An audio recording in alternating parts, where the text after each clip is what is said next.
Well, my day's ruined because I just realized I left leftovers from dinner last night in my car for like 20 hours. Anyways, I got the car back in the shop for hopefully the last time for a while, so I could fix the clunking noise. I got a new set of sway bar links from Detroit Axle. But anyways, I'm gonna get my car on jack stands. I think I'm only gonna do one side at a time. And hopefully this will fix the issue. All right, well, I'm back at it again for hopefully the last time. So I've done a couple sway bar links before, but this might be a little more difficult than usual because usually back here, there's a section with a flat spot that you can just get a wrench on and hold it in place, and you could just get this nut out with a impact. But this doesn't have the flat spot, so I guess I'm just gonna have to do it like this. Oh, this is gonna be fun. Oh, cool. If I try to turn this inner one instead, it just strips the entire thing out.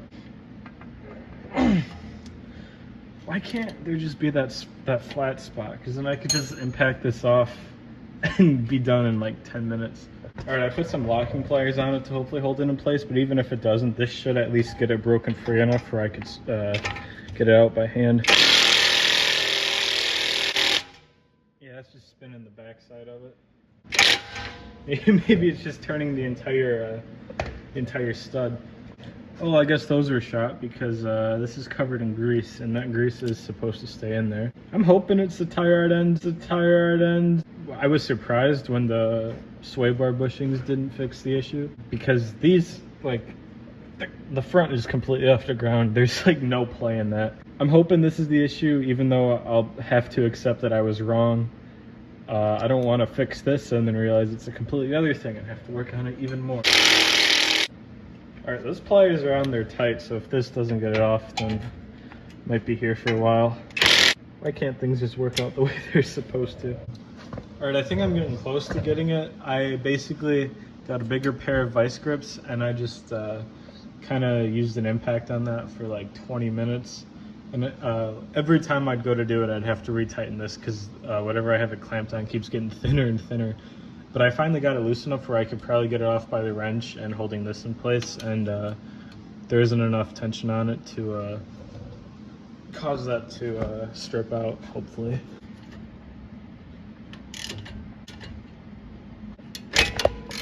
Bro.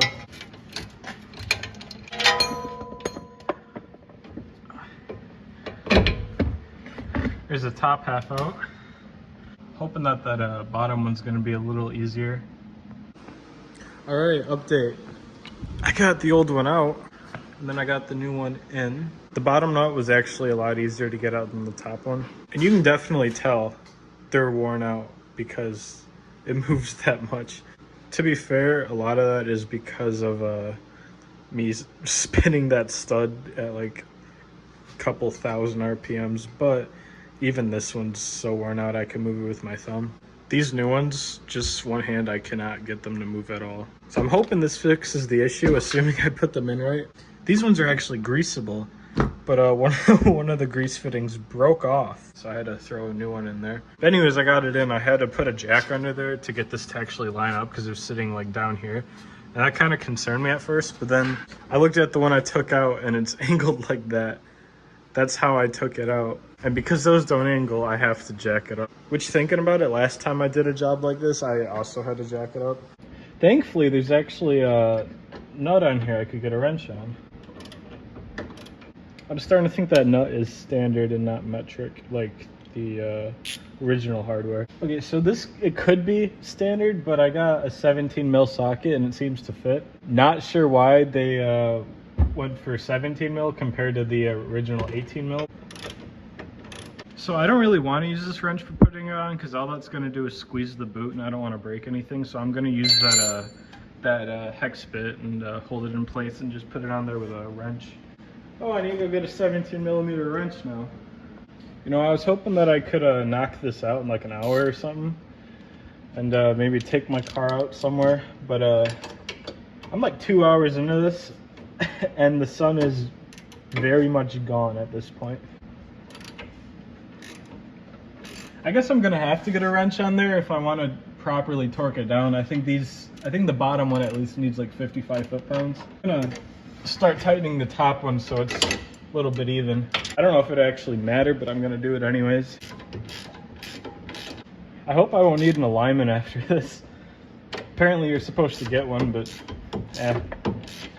The part is the same size, then it shouldn't matter too much. I'll just deal with that when the time comes. Oh, that got tight real fast. All right, so that one's probably good. Oh, that one's tight too. I just realized I had the camera pointed at the bottom one the entire time I did the top one. I hope I can get this to fit back here. I don't really have a whole lot of room to work in this. There we go. Torque wrench has a lot of back drag. I'll make sure to actually point the camera at what I'm working on this time. So this one wants 63 foot-pounds. Cool. Well, I guess that means this side should be done now. All right, so I got the top part of the second one out, and I realized a trick. So when you have that in there and you have the vice grips holding them down, if it keeps spinning, just pull back on them and it basically jams it up so it stops spinning. I wish I realized that when I did the other side, because I spent probably like 20 minutes going back and forth between trying to get the nut off and then taking the pliers off to tighten them and then putting them back on over and over, when all I had to do was just grab them and that stopped it. Sure, ideally you wouldn't even need those and you could just put a wrench on there, but if you don't have a place to put a wrench, then I guess that's what you do. So I'm just gonna get that bottom one out and throw the new one in and take this for a test drive, and hopefully it stops making funny noises. Another late night working on my car.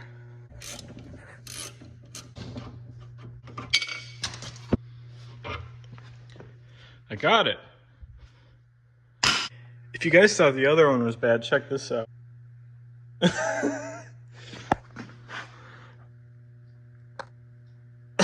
Uh-oh. Yeah, I'm gonna say that this is where the clunky noise came from, and if it's not, then I'm very concerned, because how can it not be from this?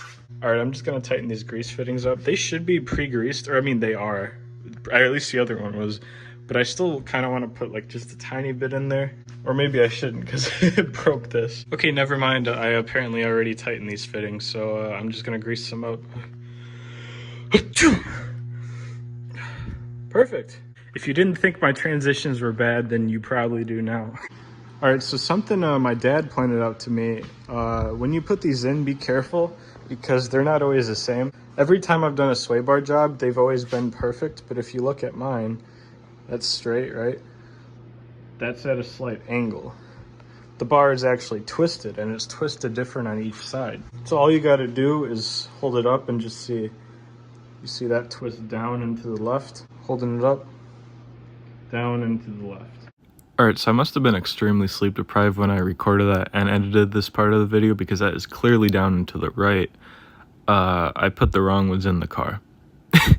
But it's been like 6 months, 5,000 miles. It's fine. I don't think it matters that much. Now, whether or not it's upside down or not, that's not really a concern. At least not for this. I don't know about other ones, because if you look, let's say it bolts in like this. If you look, that's going to the left. But if you flip it around, so this is at the top, it bolts in like that, it's still pointing to the left a little bit. So whether or not it's upside down, that doesn't matter, but what does matter is what side you put it in. It might not make a huge difference because these are meant to be able to angle. So yeah, just make sure to take a look at the ones you take out before you put the new ones in. I almost forgot to mention, when you do decide what goes on top, what goes on bottom, just look at the grease fittings and kind of visualize it. If I put it in like this, I'd have to grease that from the side and I'd have to grease that from the top. That would work out pretty good, but if I did it like this, then I'd have to grease it from the bottom. And that might be a little more difficult, so just kind of orientate it the way, if it is greasable. If it's not greasable, it really doesn't matter at all, but just if it is greasable, try to position it in a way where it'd be easier to grease. And just like that, it's in. All right, well, I'm exhausted. It's 11 o'clock, but the car's back together, and any smart person would have like got underneath the car to grab the sway bar and make sure it doesn't make any noise anymore. But I'm not gonna do that. Not because I'm that confident, but because I kind of want it to be a surprise. I want to hear the noise when I'm on the road, if the noise is still there. Well, that, and I'm like scared, but you know. There's no noise.